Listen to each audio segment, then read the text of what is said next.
اعوذ باللہ من الشیطان الرجیم بسم اللہ الرحمن الرحیم ان ابراہیم کان امۃ قانتا للہ حنیفا ولم یک من المشرکین شاکرا لانعمہ اجتباہ وہداہ الی صراط مستقیم وآتیناہ فی الدنیا حسنہ وانہ فی الآخرۃ لمن الصالحین ثم اوحینا الیک ان اتبع ملۃ ابراہیم حنیفا وما کان من المشرکین انما جعل السبت علی الذین اختلفوا فیہ وان ربک لیحکم بینہم یوم القیامۃ فیما کانوا فیہ یختلفون صدق اللہ العظیم۔ سورۃ النحل کی آیت نمبر 120 سے 124 تک 4 آیتیں آپ کے سامنے تلاوت کی گئی، 5 آیت۔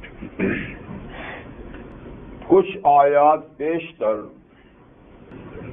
شہر مکہ کے بارے میں اللہ تعالیٰ نے بیان فرمایا تھا کہ ایک شہر کی مثال اللہ بیان فرماتے ہیں جو کسی وقت بڑا پرامن شہر تھا اور اس کے اندر رہنے والے بڑے اطمینان اور چین سے رہتے تھے، یہاں تک کہ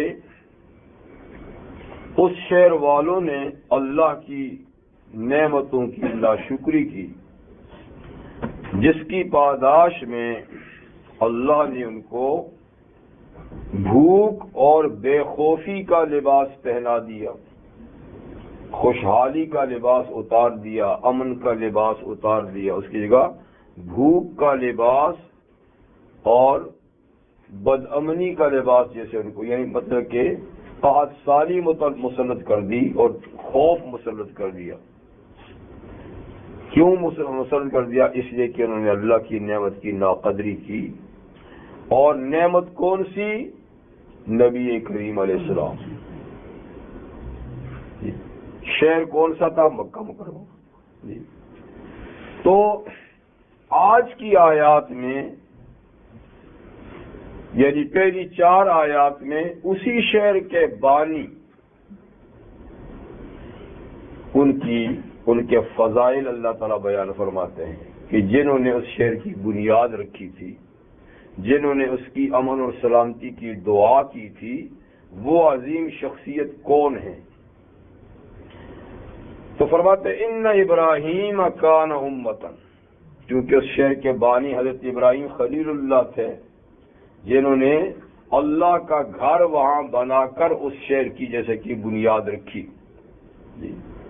اور شہر کی بنیاد رکھنے سے پہلے ہی انہوں نے شہر کے پرامن ہونے اور شہریوں کے خوشحال ہونے کی دعا بھی کی تھی کہ اللہ ان کو پھلوں کا رزق عطا فرمانا اور یہاں کے باشندوں کو امن اور سلامتی عطا فرمانا، یہ دعا بھی کی تھی۔ تو ان کی دونوں دعائیں قبول ہوئیں۔ جب سے وہ شہر آباد ہوا ہے تب سے وہ امن سلامتی کا گہوارہ بھی رہا اور خوشحالی کا مرکز بھی رہا۔ تو یہ سلسلہ چلتے چلتے چلتے یہاں تک کہ اللہ تعالیٰ نے ایک تو انہوں نے کفران نعمت یہ کی کہ نبی کریم علیہ السلام کے تشریف لانے سے کوئی 450 سال توحید کا رستہ چھوڑ کر شرک کا رستہ اپنایا، یعنی حضرت ابراہیم علیہ السلام کے صاحبزادے اسماعیل علیہ السلام ہی تو اس شہر میں باقاعدہ رہتے تھے، وہی یہاں کے نبی اور رسول تھے، اور تقریباً 1500 سال تک ان کی شریعت پر یہ لوگ عمل پیرا رہے، 1500 سال تک۔ لیکن حضور علیہ السلام کے تشریف لانے سے کوئی 400-450 سال پہلے عرب کا ایک شخص عمرو ابن لحی، وہ کسی ملک میں گیا، وہاں اس نے بت پرستی ہوتی ہوئی دیکھی، تو پتہ نہیں کیوں اس کو بت پرستی پسند آ گئی، تو وہاں سے ایک بت اٹھا کر لے آیا اور عربوں کو بتایا کہ دیکھو بھائی یہ ہے، عبادت ایسی ہے، ان کی جاتی ہے۔ تو بہرحال اس کی تعلیم سے سارے آل عرب مشرک ہو گئے، بت پرست ہو گئے۔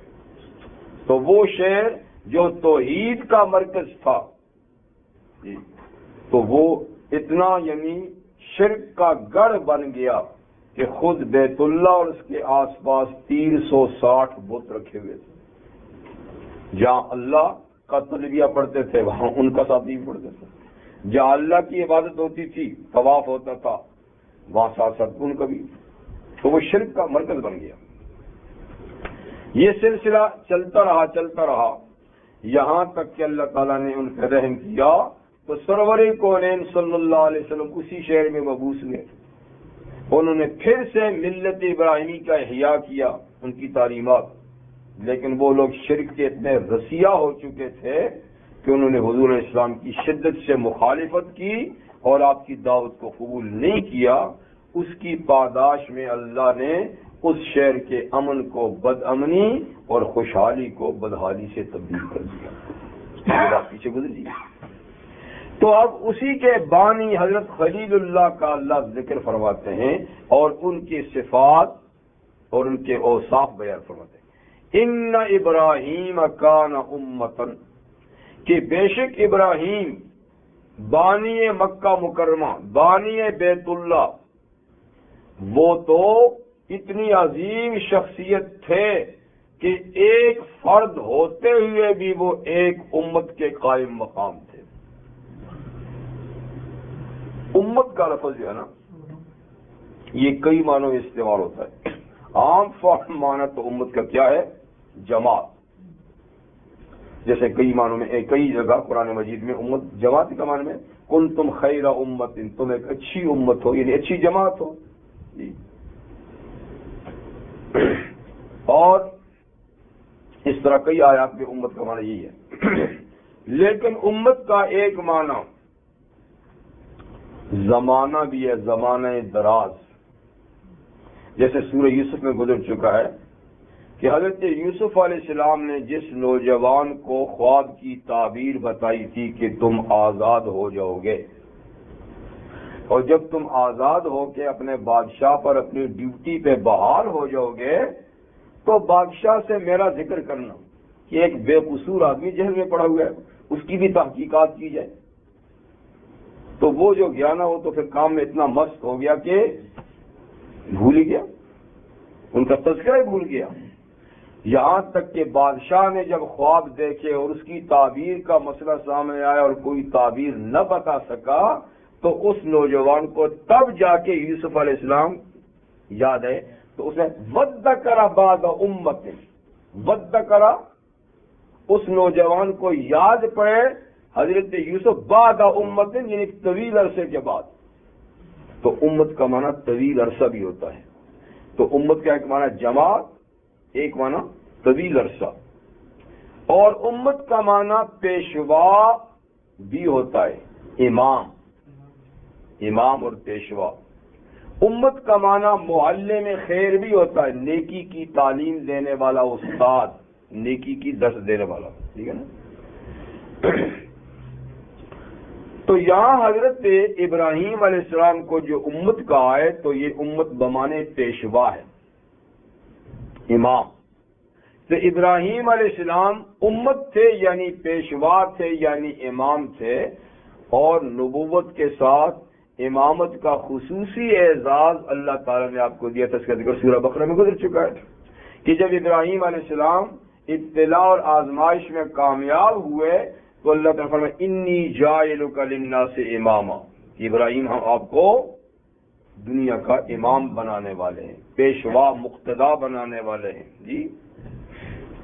تو ابراہیم علیہ السلام امت تھے یعنی پیشوا تھے، لیکن امت اپنے حقیقی معنی میں بھی یہاں استعمال ہو سکتے ہیں جماعت۔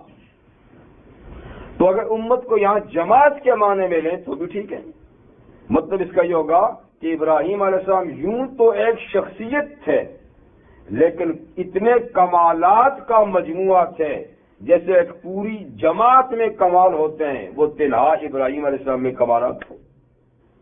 تو اپنے کمالات کے لحاظ سے وہ ایک فرد نہیں تھے، جیسے کہ ایک پارٹی اور ایک جماعت تھے۔ جیسے ایک شعر ہے عربی کا، لیس علی اللہ بمستنکر ان یجمع العالم فی واحد، لیس علی اللہ بمستنکر ان یجمع العالم فی، یعنی اللہ پر کچھ مشکل نہیں کہ ایک پورے جہان کو ایک فرد میں سمیٹ کے لے آئے، ایک جہان کے کمال کو ایک فرد میں لے آئے، اللہ پر کیا مشکل ہے؟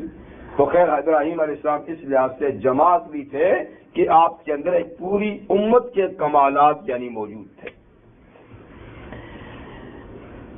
حضرت عبداللہ بن مسعود رضی اللہ عنہ نبی کریم علیہ السلام کے ایک صحابی، مشہور خود بھی تو مشہور صحابی ہیں، اور ایک دوسرے مشہور و معروف صحابی حضرت معاذ بن جبل، جن کا نام اپنے بارہ سنا ہے، معاذ بن جبل۔ تو حضرت معاذ بن جبل رضی اللہ عنہ کے بارے میں حضرت عبداللہ بن مسعود فرمایا کرتے تھے، ان معاذا کان امۃ قانتا للہ، یہ جو حضرت نے ابراہیم علیہ السلام کی رعایت میں، تو یہ فقر کی فرماتے کہ یہ معاذ جو ہے نا، معاذ کان امۃ قانتا للہ، یہ ایک آدمی نہیں ہے، یہ تو ایک پوری جماعت کا کام کرنے والے آدمی، پوری جماعت۔ تو کسی نے اعتراض کیا کہ حضرت یہ معاذ تو ایک آدمی، آپ نے ان کو پوری امت کہہ دیا۔ کہا بھائی امت کا معنی معلم خیر بھی تو ہوتا ہے، امت کا معنی صرف پارٹی اور جماعت ہی نہیں، معلم خیر بھی ہوتا ہے، یعنی جو دوسروں کو اچھی باتیں بتاتا ہے اس کو بھی تو امت کہتے ہیں نا۔ تو ابراہیم یعنی وہ ہیں تو ایک آدمی ہیں، لیکن وہ معلم خیر ہیں اور بھلائی اور نیکی کی لوگوں کو تبلیغ کرنے والے ہیں۔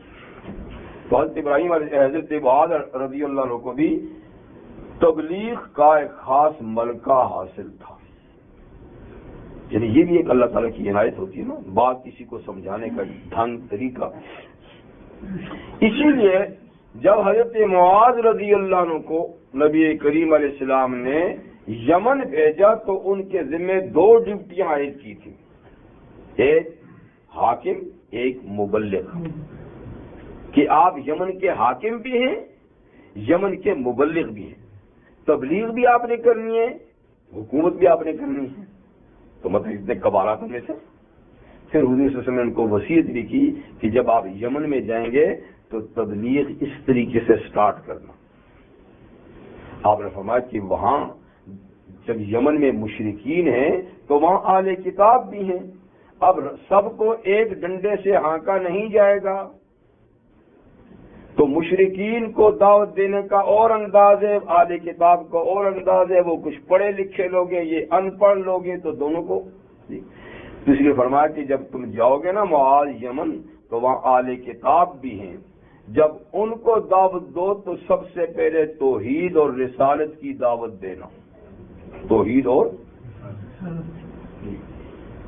اب سوال یہ پیدا ہوتا ہے کہ توحید کو تو اہل کتاب مانتے ہیں، اللہ کو تو مانتے ہیں، جی چلو اس میں شرک ملوث ہے پر اللہ کو تو مانتے ہیں، ایسے وہ نبیوں کو بھی تو مانتے ہیں، چلو حضور صلی اللہ علیہ وسلم کو نہیں مانتے باقی، لیکن پھر حضور نے فرمایا کہ نہیں، سب سے پہلے توحید و رسالت کی دعوت دینا، اور پھر یہ نہیں کہا فَإِنْ آمَنُوا کہ جب توحید رسالت پہ ایمان لے آئیں تو پھر آگے اعمال کی دعوت دینا۔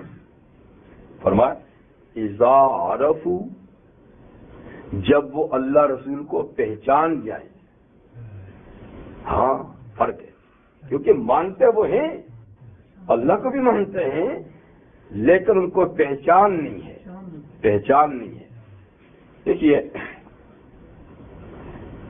آج پیاس لگ رہی ہے، بس کیا بات ہے۔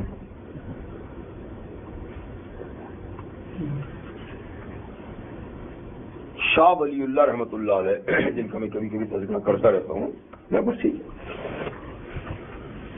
تو حضرت شاہ ولی اللہ رحمۃ اللہ علیہ بڑے عظیم انسان تھے ہمارے ہندوستان کے، اور یہ حدیث کا علم سمجھے آپ لائے ہی وہی ہندوستان میں، اس سے پہلے ایک آدھ کوئی چھوٹی موٹی کتاب ہوتی تھی، باقی حدیث سے آشنا نہیں تھے لوگ، اس طرح قرآن مجید کی تعلیم سے بھی لوگ عام طور پہ آشنا نہیں تھے، یہ ترجمے تفسیر تو نہیں کی۔ سب سے پہلے شاہ صاحب رحمت اللہ علیہ نے ہندوستان میں قرآن مجید کا فارسی زبان میں ترجمہ کیا، پہلا ترجمہ، اس سے پہلے کوئی ترجمہ ہندوستان میں نہیں تھا. اب عربی پڑھتے تھے، سمجھ کچھ نہیں، کوئی علماء ایسی تفسیر کر لیں تو کر لیں، پر لکھی ہوئی کوئی تفسیر نہیں تھی. سب سے پہلے انہوں نے ترجمہ لکھا. اس وقت کیونکہ فارسی زبان سرکاری زبان تھی، دفتری زبان تھی، اور عام چلن بھی اس کا تھا. اردو تو ابھی ابتدا میں بچپنا تھا اس کا، اس طرح ہندی وغیرہ بھی. تو انہوں نے فارسی میں ترجمہ کیا. اس وقت یہ انگریز مسلط ہو چکے تھے، ان کو یہ بات اتنی ناپسند ہوئی کہ اس نے قوم کو قرآن سے آشنا کرنا شروع کیا ہے. اس کی پاداش میں ان کی انگلیاں کٹوا دی تھی. ہاں یہ تو بڑے بدماش ہیں، یہ اوپر سے بڑے شریف لگتے ہیں جی. اور پھر اللہ نے ان شاہ صاحب کو 4 بیٹے دیے اور چاروں بلند پایا عالم. یہ بھی بڑی سعادت ہے. 4 بیٹے اور چاروں اونچے درجے کے. حضرت شاہ عبد العزیز سب سے بڑے محدث، شاہ عبد الغنی، شاہ رفیع الدین، شاہ عبد القادر. چاروں نے پھر اردو میں ترجمے لکھے. سب سے پہلا شاہ عبد القادر رحمۃ اللہ علیہ نے اردو میں ترجمے، جبکہ پہلے اردو کے ترجمے کا نام و نشان یہ پہلا ہے تو کتنا مشکل کام ہوگا. اب تو آپ میں بھی بیٹھ کے لگ لیں گے ادھر سے دیکھ کر. ہاں جب ہے وجود ہی نہیں ایک چیز کا، تو کہتے جامع مسجد دہلی کی ایک جگہ منتخب کی دیوار، اس کے ساتھ ٹیک لگا کے 40 سال ترجمہ لکھتے رہے. 40 سال. اس لیے کہ پہلے کو نام رشان یہ آسان کام تو نہیں ہے عربی کو دوسری زبان میں منتقل کرنا. 40 سال اتنی غور اور فکر سے. کہتے جب فارغ ہوئے تو پیٹھ میں اس پتھر کا گڑا پڑ چکا تھا جس سے ٹیک لگا کے لکھتے تھے. ادب کا یہ عالم ہے کہ بیٹھے ہیں تو سرک نہیں رہے، تو پیٹھ میں پتھر کا نشان پڑ گیا. تو یہ پہلا اردو کا ترجمہ. پھر باقی چاروں بھائیوں نے پھر آگے سلسلہ چلتے آپ تو ماشاء اللہ جیسے دنیا کی ہر زبان میں قرآن مجید کا ترجمہ موجود ہے. تو خیر شاہ صاحب تو بڑے بلند پائے آدمی، شاہ ولی تھی. تو انہوں نے لکھا ہے کہ اللہ اور بندے کے درمیان جو حجابات اور پردے ہیں تو یہ 3 طرح ہیں. ایک ہے حجاب طبع، طوا کے ساتھ طبع، جیسے طبع اللہ ہو یعنی مہر. ایسا پردہ، ایسا حجاب کی جو سٹیمپ ہے، ٹھپا. یہ ان لوگوں میں ہے جو مادیت میں اتنے ڈوب گئے کہ روحانیت کو انہوں نے مٹائی دیا. اس مادی جہان میں، مادی چیزوں میں اتنے ڈوب کے اتنے غرق ہو گئے ہیں کہ روحانیت کے لیے کوئی رستہ ہی نہیں چھوڑا. جیسے کافر ہوتے نا، ختم اللہ علی قلوبہم وعلی سمعہم وعلی ابصارہم بل طبع اللہ علی قلوبہم کلا بل ران علی قلوبہم. تو کافر جو ہیں ان میں اور اللہ میں حجاب طبع ہے، سیل ہے. ٹھیک ہے. کہتے ہیں دوسرا حجاب اللہ اور بندوں کے درمیان حجاب رسم ہے. رسم، یہ جو رسومات ہیں نا، ملکی رسم، قومی رواج، ملکی رواج، علاقائی رواج، تو یہ رواج جو ہے نا یہ بھی اللہ اور بندے کے درمیان حائل ہوتے ہیں. میں تو رواج کے پیچھے چلنا ہے. ہم نے کوئی رواج چھوڑ دینا ہے، ہم نے کوئی درازی کو چھوڑ دینا ہے، ہم نے کوئی قوم کو چھوڑ دینا ہے، ہم نے کوئی ملک کو دینا. تو اس کو چھوڑ دیں گے لیکن ان کو نہیں چھوڑیں گے. تو جو لوگ رسم و رواج کے پابند ہوتے ہیں تو اللہ اور ان کے درمیان بھی تعلقات یہ رواج کاٹ دیتا ہے. جب تک رسم و رواج نہیں چھوڑیں گے شریعت نہیں آئے گی. رسم و رواج نہیں چھوڑیں گے شریعت نہیں آئے گی. تو آل بدعت جو ہیں، آل بدعت جی، ان میں اور اللہ میں یہ حجاب رسم ہوتا ہے کہ وہ رسومات کیا پابند ہوتے ہیں، اپنی بنائی ہوئی چیزوں کے پابند ہوتے ہیں، وہ شریعت کی پرواہ نہیں کرتے، ان کو زیادہ اہمیت دیتے ہیں. اور تیسرا کہتے ہیں حجاب سوء معرفت، کہ جانتے ہیں لیکن جو جاننے کا حق ہے نہیں جانتے، جو پہچاننے کا حق ہے نہیں، یعنی پہچان تو ہے لیکن پہچان صحیح نہیں ہے. تو فرمائیے اہل کتاب کو سوء معرفت کا حجاب ہے. اہل کتاب ہیں، ہندو ہیں، سکھ ہیں، یعنی جو قومیں بھی اللہ کو کسی نہ کسی درجے میں مانتے ہیں اور کوئی نہ کوئی نام اللہ کا ان کے ہاں ہے، تو یہ لوگ سوء معرفت، یعنی نام سے تو پہچانتے ہیں کہ کوئی ایسی ہستی ہے لیکن اللہ کی عظمت کا پتہ نہیں. ما قدر اللہ حق قدرے، ما قدر اللہ حق قدرے، انہوں نے اللہ کی قدر و منزلت کو نہیں پہچانا جیسے پہچاننے کا حق تھا. تو اس لیے حضور علیہ السلام نے فرمایا کہ جب اہل کتاب کو دعوت دینا تو توحید اور رسالت کی، پھر یہ نہیں کہنا کہ آمن، ایمان تو لائے ہیں، اذا عرفوا، جب اللہ کو پہچان جائیں، اور سوء معرفت کا جو حجاب ہے وہ ہٹ جائے. اذا عرفوا، پہچان جائیں، تو پھر اس کے بعد کہنا کہ دن رات میں 5 نمازیں ہیں، سال میں رمضان کے روزے ہیں، اتنے پر زکوٰۃ ہے، زندگی میں ایک دفعہ حج ہے، پھر یہ ساری چیزیں بتا. اذا عرف، تو معرفت ضروری ہے، پہچان ضروری ہے. تو خیر میں کہہ رہا تھا کہ حضرت معاذ رضی اللہ عنہ مبلغ بھی تھے، حاکم بھی تھے. تو حضرت معاذ ان 4 شخصیات میں سے ایک ہیں کہ نبی کریم علیہ السلام نے بطور خاص فرمایا کہ جس نے قرآن سیکھنا ہے وہ ان 4 میں سے کسی سے سیکھے. حالانکہ ہر صحابی ماشاءاللہ قرآن کا معلم ہے، اور اس کے باوجود کہ سب سے بڑے قاری ہونے کا حضور صلی اللہ علیہ وسلم نے تمغہ اعزاز حضرت ابی بن کعب کو دیا نا. جی لیکن ان کے ساتھ یہ تیرا بھی عبداللہ ابن مسعود، جو خود حضرت معاذ کو کہتے ہیں امتن قانتا، حضرت عبداللہ ابن مسعود سے قرآن سیکھو، اور فرمایا کہ معاذ ابن جبل سے قرآن سیکھو، ابی ابن کعب سے سیکھو، اور حضرت سالم سے سیکھو. تو ان 4 حضرات کا حضور نے نام لے کر کہا کہ اگر تم نے کسی نے قرآن سیکھنا نا پھر ان سے سیکھو. تو ان میں سے ایک حضرت معاذ. تو خیر حضرت معاذ کو بھی کیا کہا عبداللہ بن مسعود نے؟ ان معاذ کان امتا قانتا للہ، یعنی وہ معلم خیر ہیں. تو امت بمانے معلم خیر. حضرت عمر بن خطاب رضی اللہ عنہ کے چچا زید بن عمر بن نفیل، حضرت عمر کے چچا ہیں. کون؟ زید بن عمر بن نفیل. ان کے بیٹے سعید حضرت عمر کے کیا تھے؟ بہنوئی، جو اولین مسلمانوں میں سے تھے، جن کو اسلام پر حضرت عمر نے ان کو اور بہن دونوں کو پیٹا بھی تھا. اور حضرت سعید 10 مبشرہ میں سے ہیں، جیسے حضرت عمر خود 10 مبشرہ سے 10 ان صحابی جن کو حضور نے جنتی کہا، ان میں حضرت سعید بھی ہے.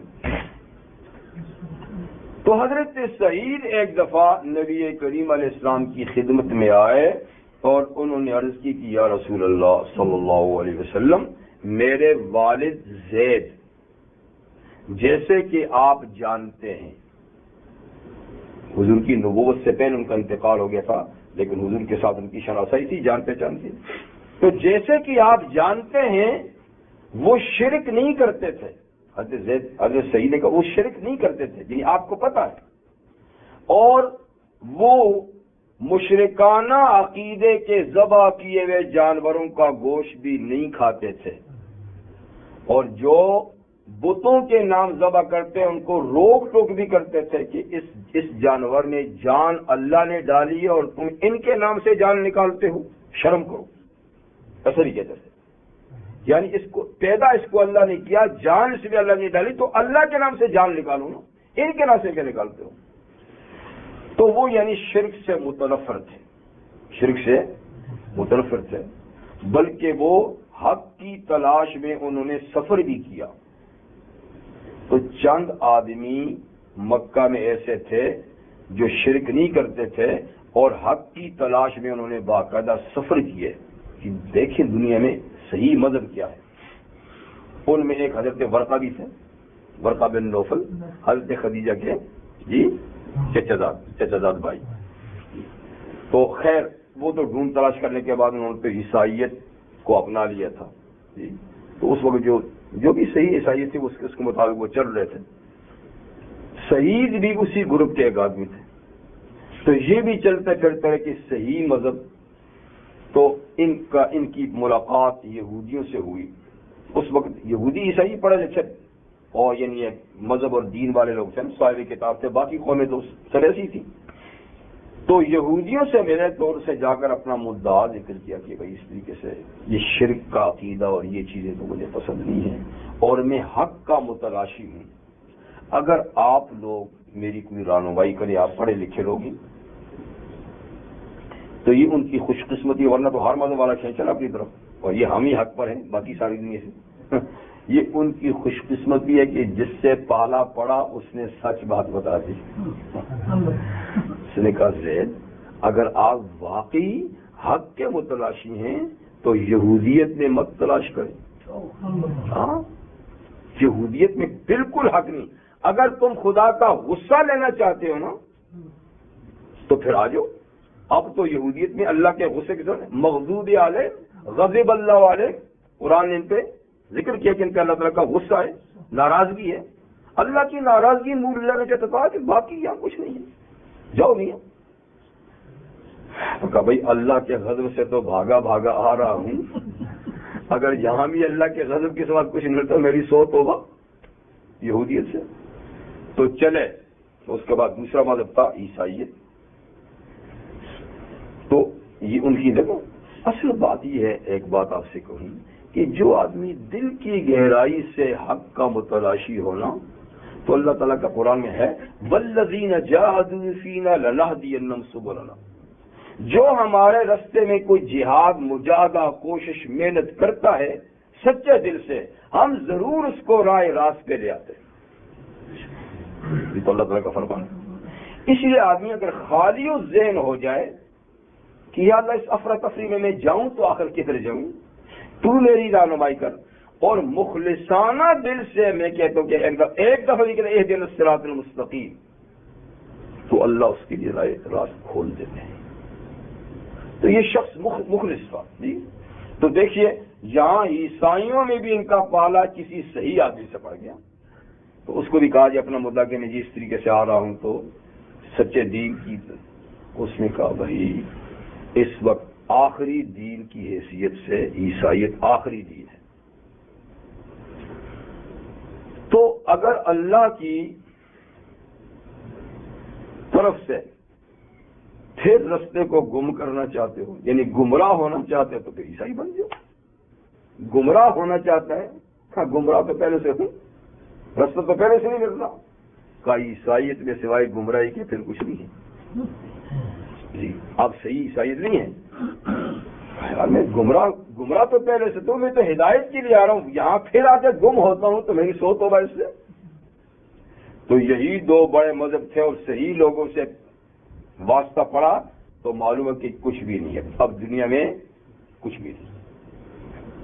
تو واپس آئے اور بیت اللہ کی دیوار کے ساتھ کھڑے ہو کر آسمان میں نکل کے کہا یا اللہ میں حق کی تلاش میں مارا پھیرا.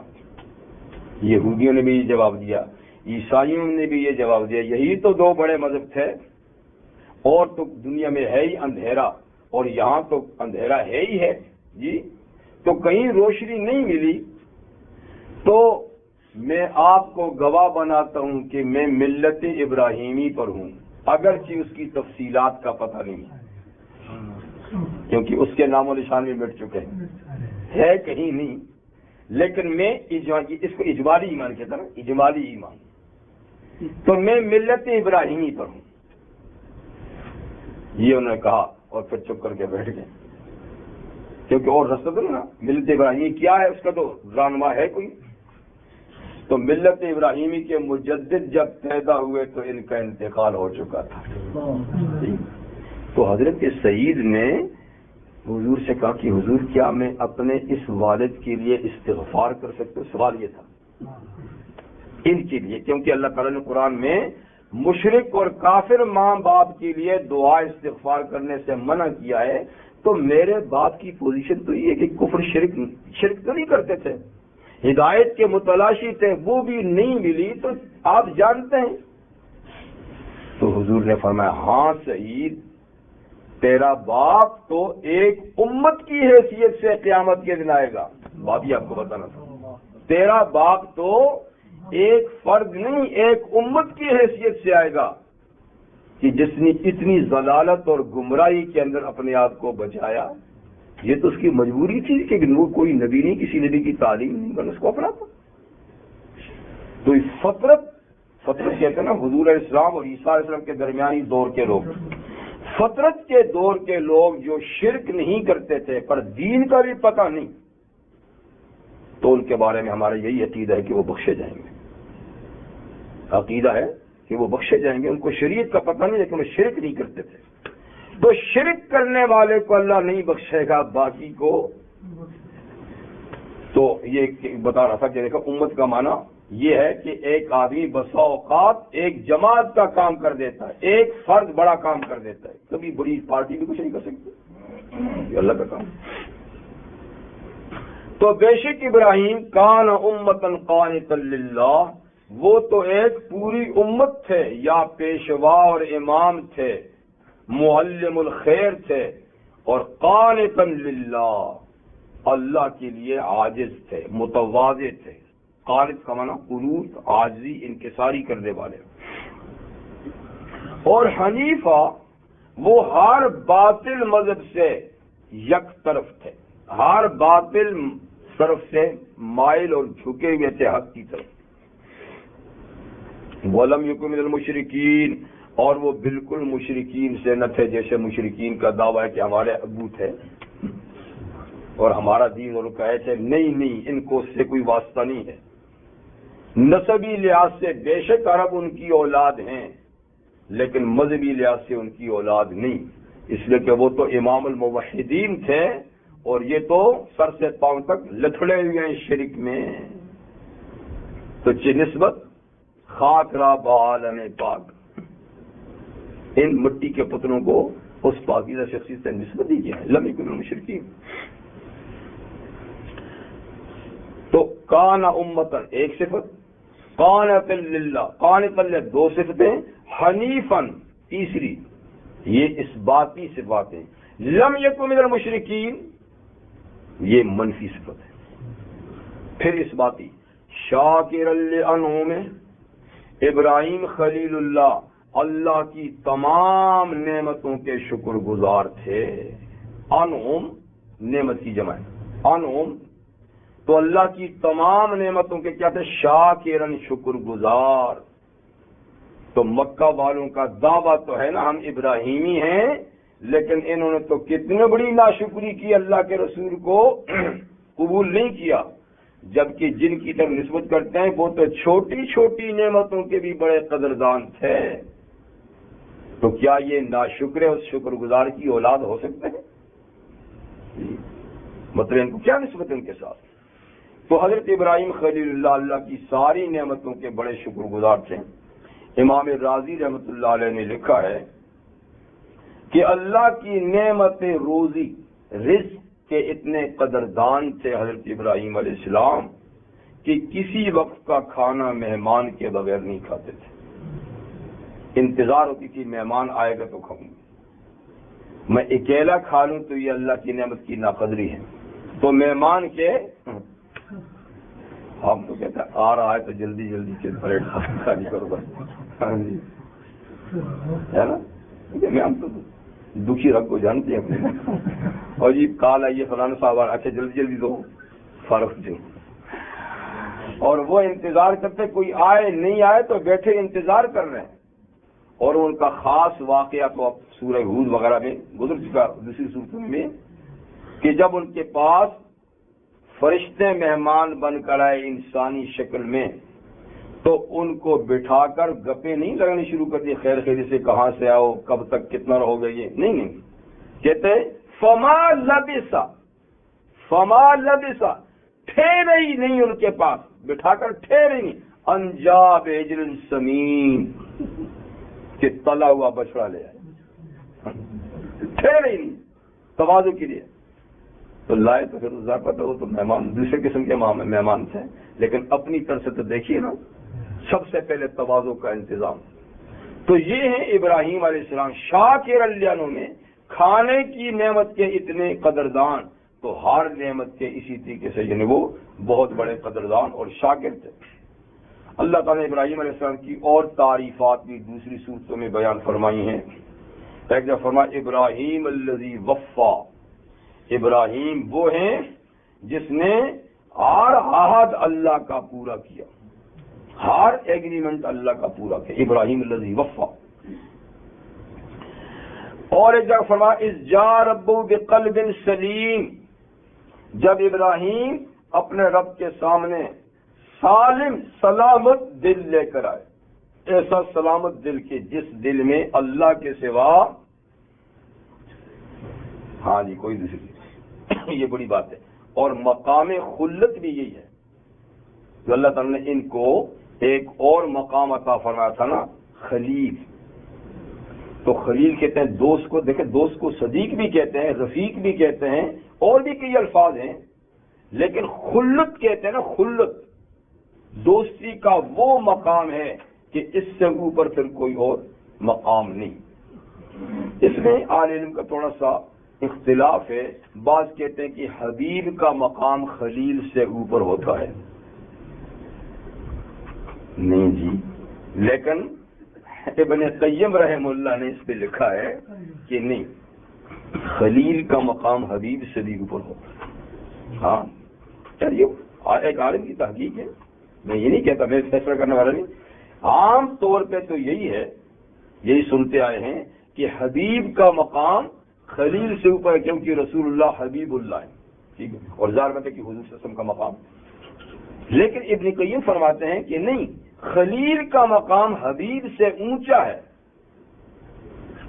اور پھر کہتے ہیں کہ حضور حبیب ہی تو نہیں تھے نا، حضور نے فرمایا میں خلیل بھی ہوں. ہاں تو حضور نے فرمایا کہ میں خلیل بھی ہوں حبیب بھی ہوں، تو لہذا مقام وہی اونچا ہے، اور حضور خلیل بھی تھے ساتھ میں حبیب بھی تھے. تو خلیل کس کو کہتے ہیں؟ یعنی وہ محب کہ جس کے دل میں محبوب کے سوا کسی کی جگہ نہ ہو.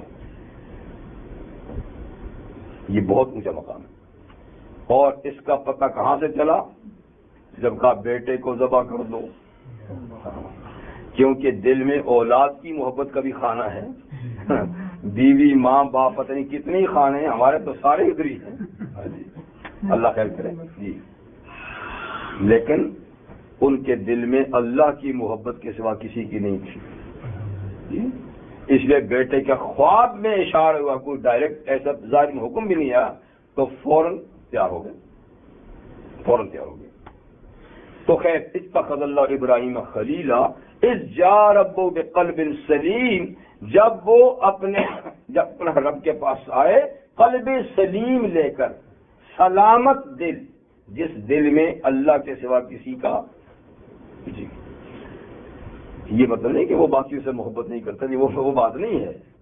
یعنی اللہ کی محبت کا جتنا مقام تھا اس درجے میں کسی کی محبت نہیں تھی، اس پر وہ سب کچھ قربان کرنے کے لیے تل جاتے تھے.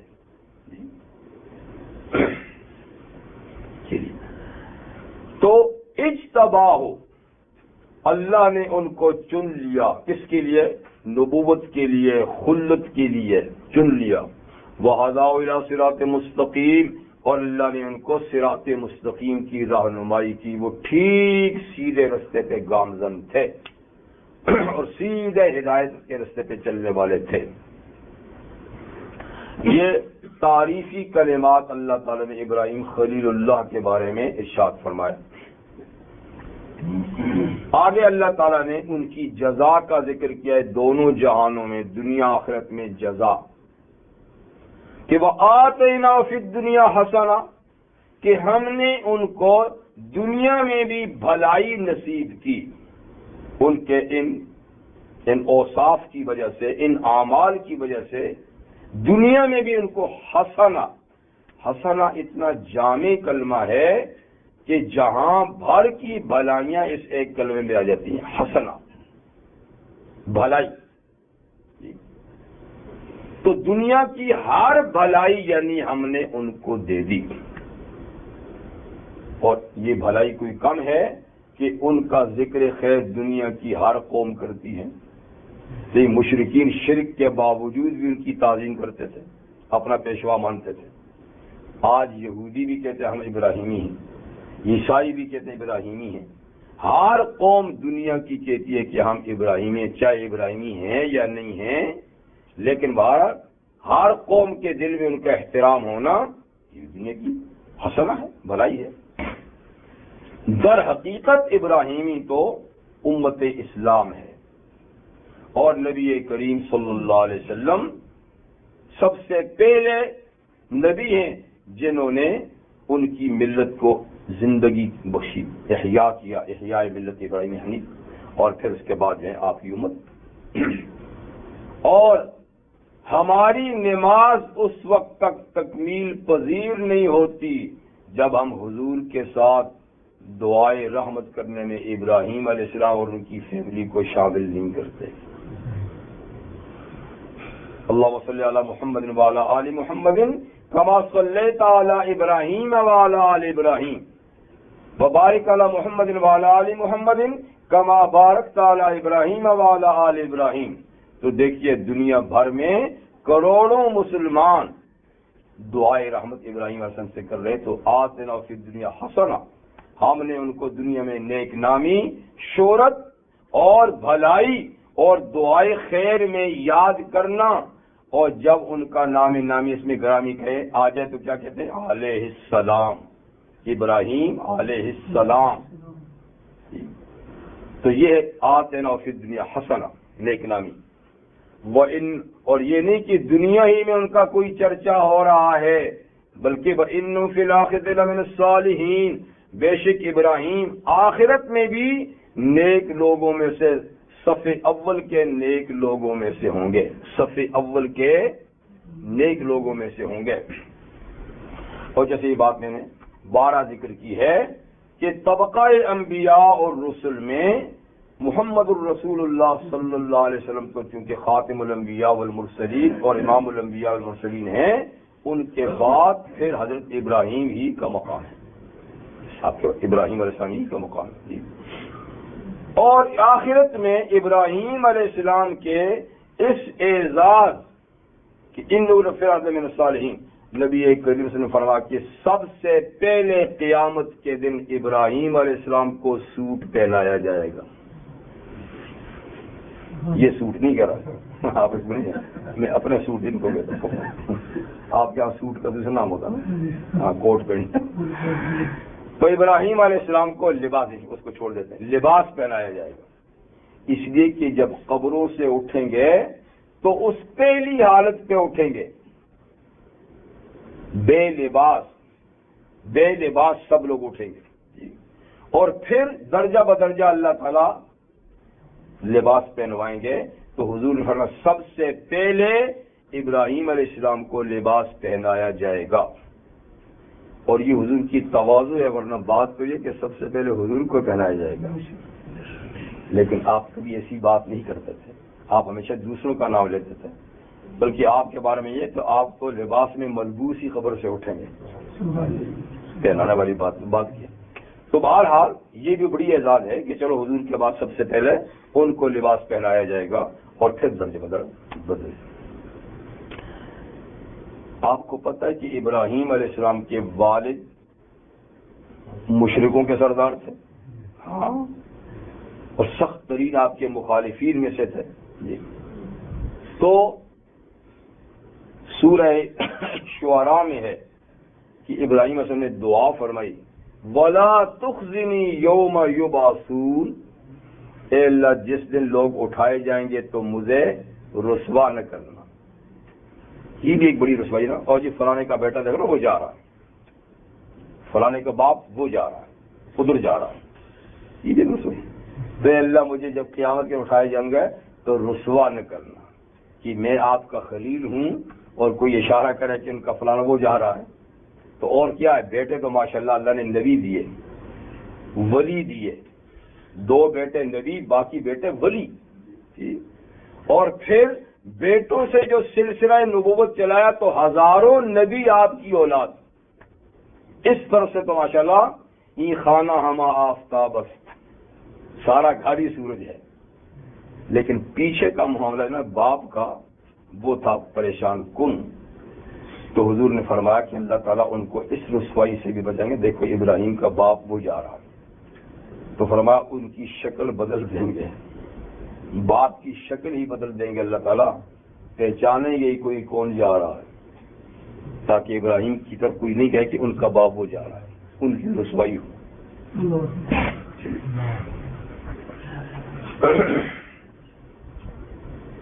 یہ تو ابراہیم خلیل اللہ کے بارے میں بات ہوئی. اب اللہ تعالیٰ فرماتے وہ ثم اوحینا الیک، یہ ایک اور ابراہیم علیہ السلام کی تکریم اور عزت کی بات. پھر ہم نے وہی بھیجی آپ کی طرف اے محمد صلی اللہ علیہ وسلم، ان اتبع ملت ابراہیم حنیفا، کہ آپ بھی ملت ابراہیمی کی پیروی کریں جو ہر باطل سے یک طرف تھے. آپ کو بھی ہم وہی بھیجتے ہیں، آپ بھی ان کی ہی ملت پہ چلے. تو بظاہر تو یہ لگتا ہے کہ پھر وہ متبوع ہیں، حضور تابع ہیں، اور متبوع کا درجہ تابع سے بڑا ہوتا ہے. لیکن اصل میں یہ ایسی بات نہیں ہے. بات یہ ہے کہ ملت اور دین تو تمام انبیاء کرام کا ایک ہی ہے. ملت یعنی تین باتیں ہیں نا، 3 نام ہیں، بلکہ ایک نام ہے دین، ایک نام ہے ملت، ایک نام ہے شریعت. ٹھیک، پہلے بھی بتا آپ کو، دین اور ملت جو ہے نا یہ سب نبیوں کا ایک ہی ہوتا ہے. اس میں بنیادی اور اصولی باتیں ہوتی ہیں، عقائد اور موٹی موٹی دین کی باتیں، عبادات کی جیسے نماز ہے، جیسے زکوٰۃ ہے، روزہ ہے. تو اس لحاظ سے تمام انبیاء کرام کی ملت اور دین ایک ہے. یہاں تو ابراہیم سے کی ملت کی پیروی کی حضور کو کہا گیا نا، کیونکہ ملت تو ہے یہ کہ تو.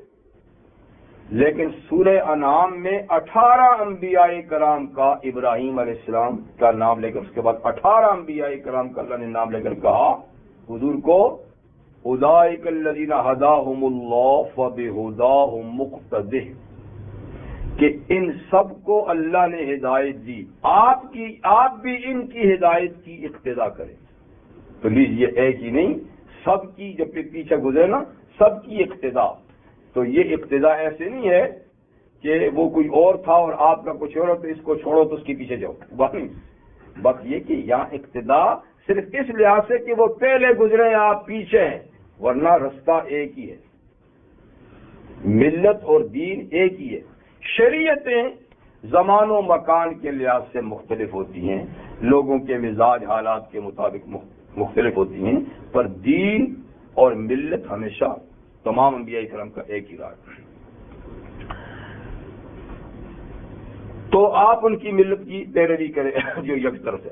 وما کان من المشرکین، یا پھر فرمایا کہ دیکھیے وہ مشرکین میں سے نہیں تھے. یعنی مشرکین عرب بار بار جو کہتے ہیں نا ہمارے ابو تھے، ابو بشک تھے، لیکن عقیدہ ان کا یہ نہیں تھا جو ان کا ہے. وہ تو شرک سے سخت بیزار تھے. جیسے سورہ ممتحنہ میں اللہ نے فرمایا کہ انہوں نے اپنے والد اور اپنی قوم سے کہا انا براء منکم ومما تعبدون من دون اللہ، دیکھیے ہم بیزار ہیں، لا تعلق ہیں ان چیزوں سے جن کی تم اللہ کے سوا پرستش کرتے ہو. بلکہ خالی خولی بیزاری نہیں، وَبَدَا بَيْنَنَا وَبَيْنَكُمُ الْعَدَاوَةُ، تمہارے ہمارے درمیان کھلم کھلا دشمنی ہے، دشمنی بالکل ظاہر ہے.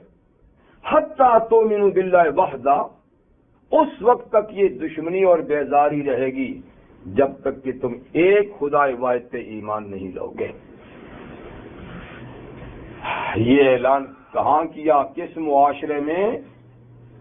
بابل کی اس دور کی سب سے بڑی سلطنت کے 100 مربع میل پر پھیلے ہوئے نہایت ہی متمدن اور آباد شہر کے شہریوں سے آپ نے یہ کہا، اور آپ اکیلے تھے،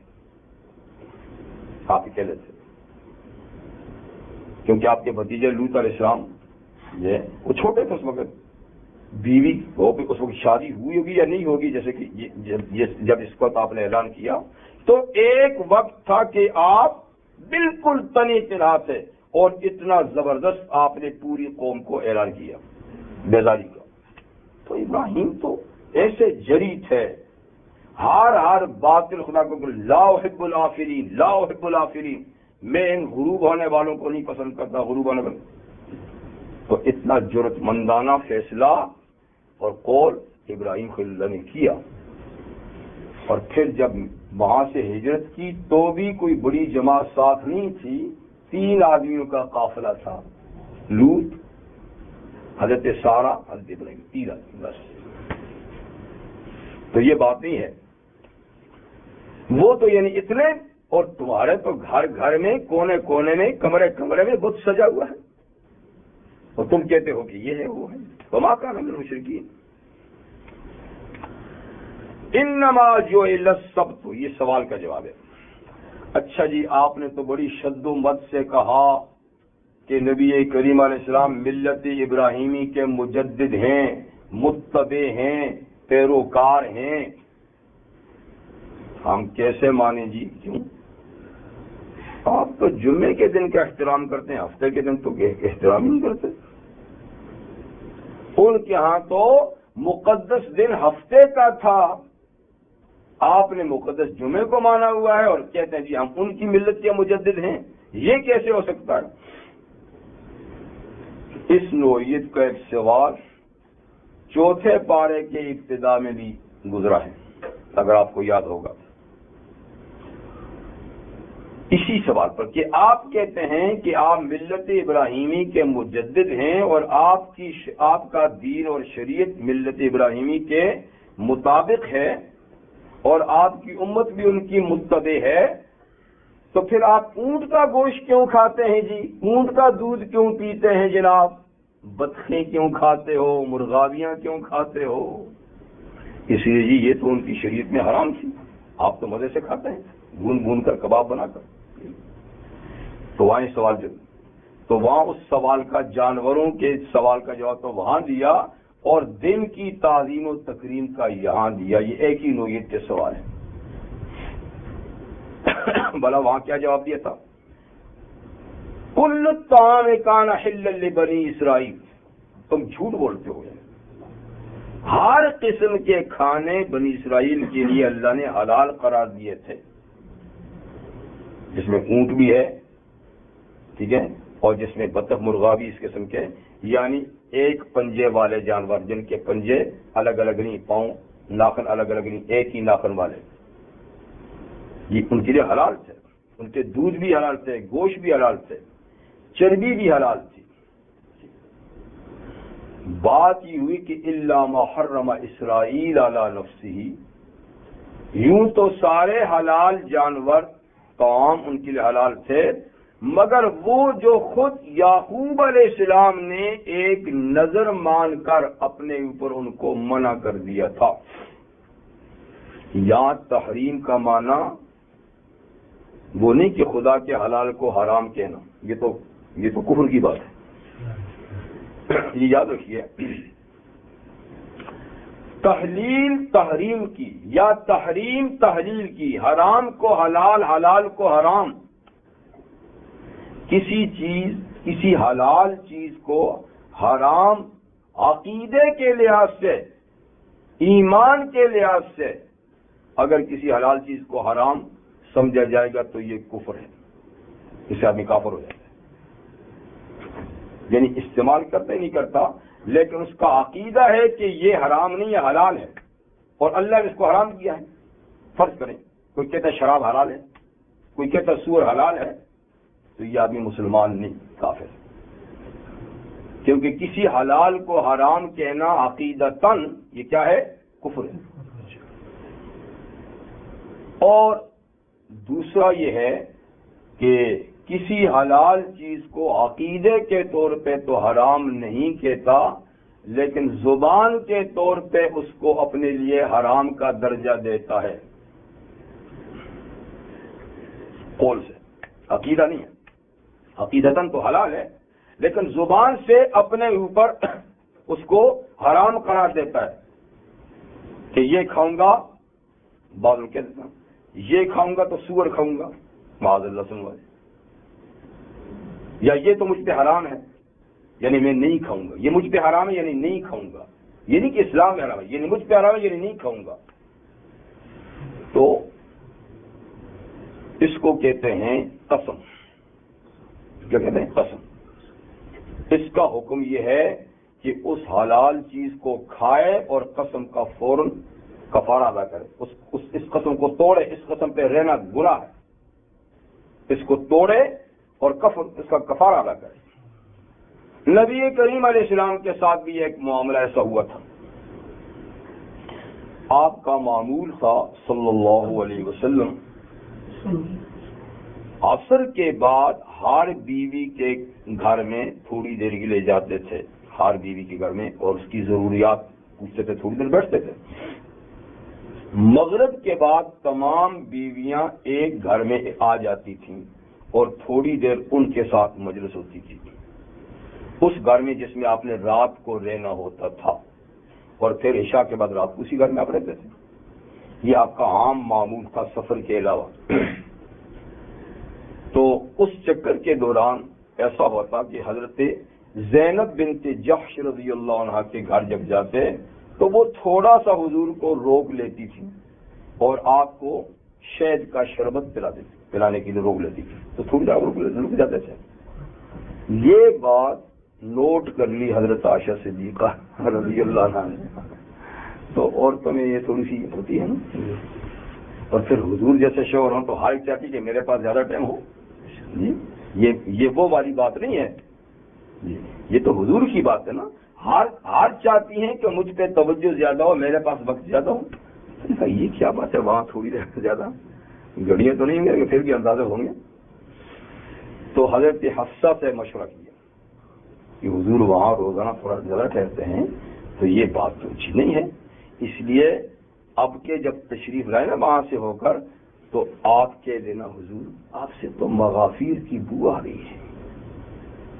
مغافیر ایک قسم کا گوند ہوتا ہے درختوں پر، اور شہد کی مکھیاں جب ان درختوں پہ جاتی ہیں پھول وول چوسنے کے لیے تو اس پہ بھی بیٹھ جاتی ہیں، تھوڑی سی ہلکی سی اس میں، تو اس کی پھر بو جو ہے وہ شہد میں آ جاتی ہے۔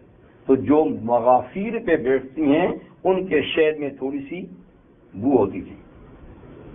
آقا مغافیر کی بو ہے، اب مغافیر تو میں نے نہیں استعمال کیا، میں تو شہد زینب کے گھر میں کیا، پتہ نہیں جی، ہو سکتا ہے مکھی مغافیر پہ بیٹھی، ہاں ہو سکتا ہے بیٹھی ہو، یعنی اتنی بڑی بو تو نہیں تھی نا کہ حضور کو بھی محسوس اصل میں تھی نہیں تو کہاں تو ورنہ ایسی بدبودار چیز ہے تو مکھی بیٹھتی ہی نہیں ہے، یہ بالکل ہلکی سی معمولی سی، ہو سکتا ہے آپ کی یعنی سونگنے کی طاقت زیادہ ہو، آپ کو ہوتی۔ پھر حضرت عائشہ نے حضور مغافیر کی دعا ہے، کہا اچھا نہیں میں نے تو شہد پیا تھا، آپ تو دو گواہ ہو گئے۔ تو فرمایا کہ دیکھو کسی سے کہنا نہیں، اور آئندہ میں شہد نہیں پیوں گا، اگر شہد میں مغافیر کی بو ہے تو بو سے تو تم کو بڑی نفرت تھی، آپ کو یہ نہیں کہا کہ واللہ نہیں پیوں گا، بس نہیں پیوں گا، تو کسی حلال چیز کو یہ بھی کہہ دینا کہ اچھا میں نہیں کھاؤں گا، یہ بھی ایک طرح کی قسم۔ تو آیت نازل ہوگی یا ایھا النبی لم تحرم ما حل اللہ لک تبتغی مرضات ازواجک واللہ غفور رحیم قد فرض اللہ لکم تحلۃ ایمانکم، آپ کیوں اپنے پر منع کرتے ہیں وہ چیز جو اللہ نے آپ کے لیے حلال قرار دی ہے، بیویوں کو خوش کرنے کے لیے؟ اللہ تو پھر اللہ ہے، ہاں جی، بیویوں کو خوش کرنے کے لیے ایک پاکیزہ شہد، جی فی شفاء للناس کہ میں نہیں پیوں گا. اللہ غفور الرحیم ہے، اگر آپ نے کہہ دیا تو کوئی بات نہیں. اور پھر اللہ تعالی نے قسموں سے نکلنے کا بھی تو قانون بنایا ہے نا، ایک کفارہ دے دو. تو آپ کفارہ دے دیں، شہد پیا کریں. تو خیر حضور نے کفارہ دے دیا، شہد پینا شروع کر دیا. تو مقصد یہ کہ حلال چیز کے بعد یہ کہنا کہ میں نہیں کھاؤں گا، یہ کیا ہے؟ یہ قسم ہے. اس کا توڑنا ضروری ہے، اس کو برقرار رکھنا ٹھیک نہیں. کفارہ دے دیں، توڑ دیں اور کفارہ دے دیں. پہلی کیا تھی؟ عقیدتاً کسی حلال کو حرام کہنا، یہ کفر. دوسرا یہ کہ عقیدتاً نہیں، عملاً کسی حلال چیز سے پرہیز کرنا. پرہیز کرنے کا معنی اس کو چھوڑ دینا بلا وجہ، یہ کیا ہے؟ کفر نہیں، اور یہ قابل ترک ہے کہ اس قسم کو توڑے. تیسرا یہ ہے کہ بطور کار ثواب سمجھ کر کسی اچھی چیز کو چھوڑنا، کہ اچھی روٹی نہیں کھاؤں گا ثواب زیادہ ہے، اچھا کپڑا نہیں پہنوں گا ثواب زیادہ ہے، اچھی چارپائی پر نہیں سوؤں گا ثواب زیادہ ہے. تو اللہ کی نعمتوں کو اس لیے چھوڑنا کہ ان کے چھوڑنے سے زاہد بن جاؤں گا، اللہ خوش ہو جائیں گے، یہ رہبانیت ہے. اسلام میں اس کی گنجائش نہیں. لا رہبانیت فی الاسلام. ترک لذائذ سے اللہ کو منوانا یہ اللہ کو پسند نہیں. لذیذ چیزیں کھاؤ، اچھی چیزیں پہنو، اللہ کا شکر ادا کرو، یہ ہے. تو ترک لذائذ زہادت نہیں. حدیث میں کہ ترک لذائذ زہادت نہیں.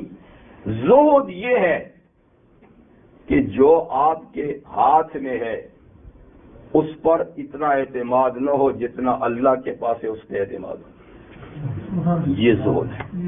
زہد یہ حدیث میں کہ یہ زہد نہیں کہ اچھا کھاؤں گا نہیں، اچھا پہنوں گا نہیں، یہ وہ.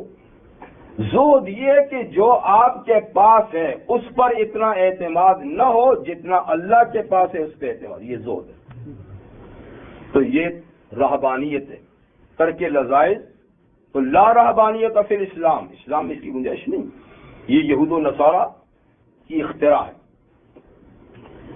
اور چوتھی چیز یہ ہے کہ کسی حلال چیز کو بطور علاج کے چھوڑا جائے. علاج کی وہ علاج چاہے جسمانی ہے چاہے روحانی ہے. جیسے معالج ڈاکٹر حکیم بتاتے ہیں کہ بھئی آپ بڑا گوشت نہیں کھانا اس بیماری پر، یا فلاں غذائیں نہیں کھانا، تو ہم اس کو چھوڑتے ہیں اس لیے کہ کھائیں گے تو بیمار ہو جائیں گے. تو بیماری سے بچنے کے لیے یا فلاں دوا کے ساتھ فلاں غذا نہیں کھانا، تو یہ جائز ہے. ٹھیک ہے نا. اسی طریقے سے یہ جسمانی. تو روحانی امراض کے لیے بھی بسا اوقات نیک لوگ بتاتے ہیں کہ آپ کچھ دنوں کے لیے اس چیز سے پرہیز کرو، کچھ دن سے اس سے، تاکہ تمہیں تواضع پیدا ہو یا تمہیں فلاح پیدا ہو. تو یہ جو تھوڑی سی تعلیم ہوتی ہے مستقل نہیں، عارضی بطور علاج، تو یہ کوئی ممنوع چیز نہیں. تو کتنی چیزیں ہو گئیں؟ 4. حرام کو حلال، حلال کو حرام، عقیدتاً ماننا کفر. ٹھیک ہے. اور دوسرا کچھ بتائیں جی. وہ تو آخری بات بیچ کی دور چھوڑ دیا آپ نے جی. قسم کھا کر کسی حلال چیز سے پرہیز کرنا، یہ قابل ترک ہے. قسم کو توڑیں، اس کو استعمال کریں. تیسرا بطور کار ثواب سمجھ کے چھوڑنا، یہ رہبانیت ہے، منع ہے. اور چوتھا بطور علاج چھوڑنا، یہ جائز ہے. تو خیر حضرت ابراہیم بات کی کیا تھی؟ ہاں، یعقوب علیہ السلام الا ما حرم اسرائیل علی نفسی کل الطعام کان حلا لبنی اسرائیل الا ما حرم اسرائیل علی نفسی. یعنی بنی اسرائیل کے لیے حلال طیب چیزیں اللہ تعالیٰ نے حلال کی تھیں، مگر وہ جو خود یعقوب علیہ السلام نے اپنی ذات پر کچھ چیزیں منع کر دی تھیں. ایک نظر کی وجہ سے، نظر مانی تھی. ان کو عرق النساء کی تکلیف تھی، تو انہوں نے دعا کی کہ اللہ اگر یہ بیماری ٹھیک ہوئے تو میں اپنا لذیذ اور مرغوب غذا چھوڑ دوں گا. تو لذیذ مرغوب غذا کیا تھی؟ اونٹ کا گوشت، اس کا دودھ. تو ٹھیک ہو، تم نے چھوڑ دیا. تو یہ تو ان کا ذاتی مسئلہ تھا. پھر ان کی اولاد نے کہا کہ ابو نہیں کھاتے تو ہم بھی نہیں کھاتے، باپ نہیں کھاتے تو ہم بھی نہیں کھاتے. انہوں نے بھی چھوڑ دی باپ کی وجہ سے. جب انہوں نے چھوڑ دی تو ہمارے نبی نہیں کھاتے تو امتی ہم بھی نہیں کھاتے. انہوں نے بھی چھوڑ دی تو اللہ تعالیٰ نے کہا اچھا مت کھاؤ، ہے ہی تمہارے لیے حرام. تو اللہ نے کوئی حرام نہیں کیا تھا، یہ تو بھائی تم لوگوں نے اپنے اوپر ایسا کر دیا تھا.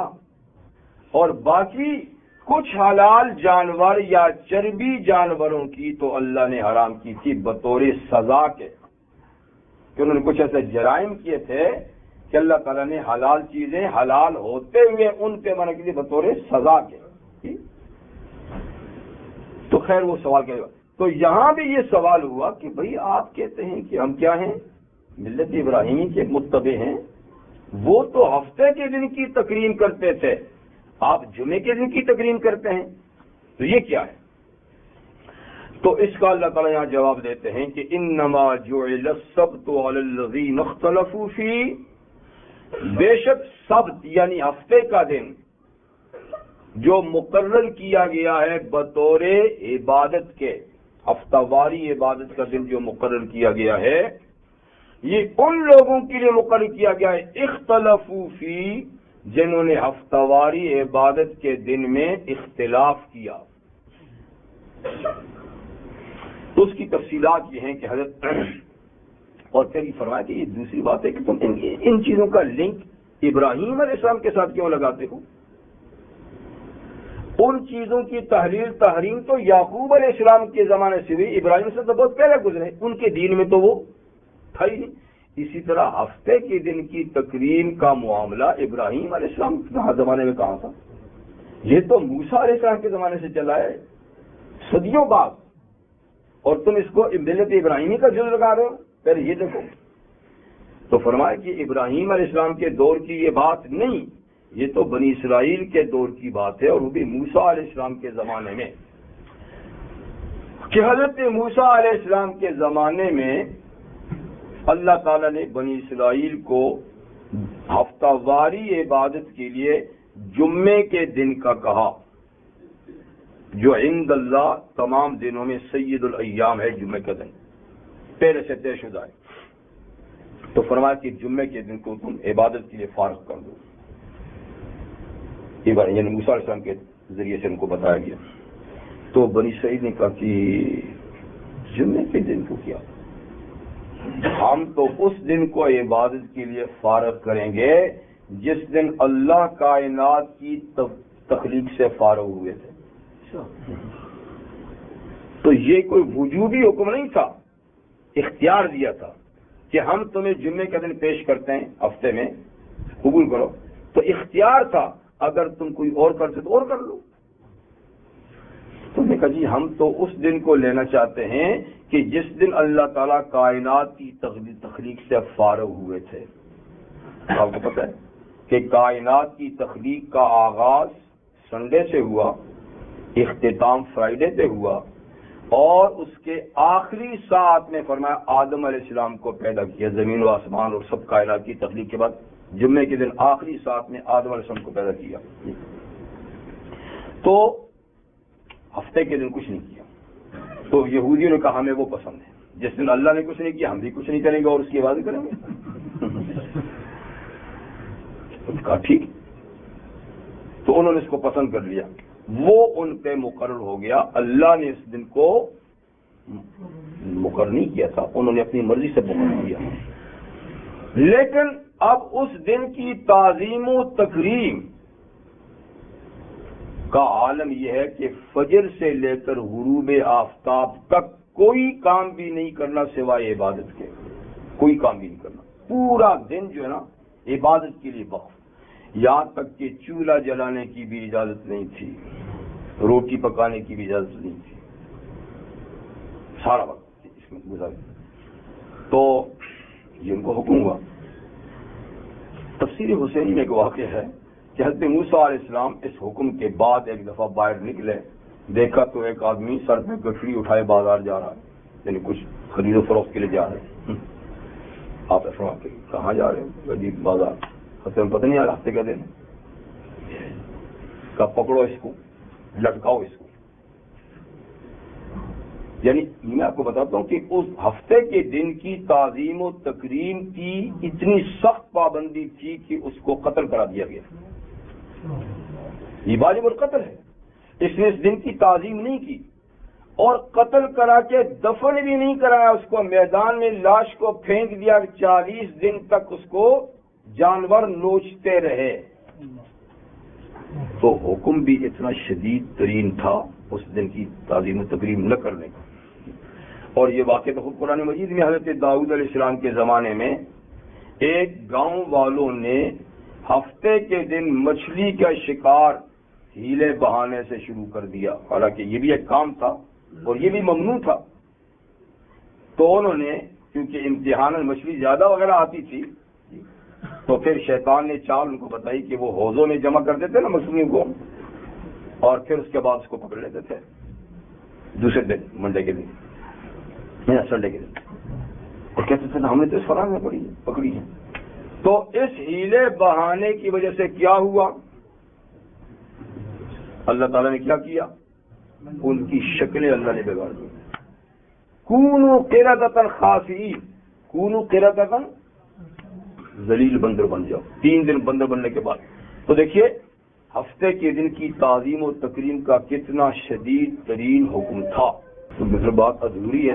اگلی دفعہ انشاءاللہ مکمل کریں گے. سبحانک اللہم و بحمدک اشہد ان لا الہ الا انت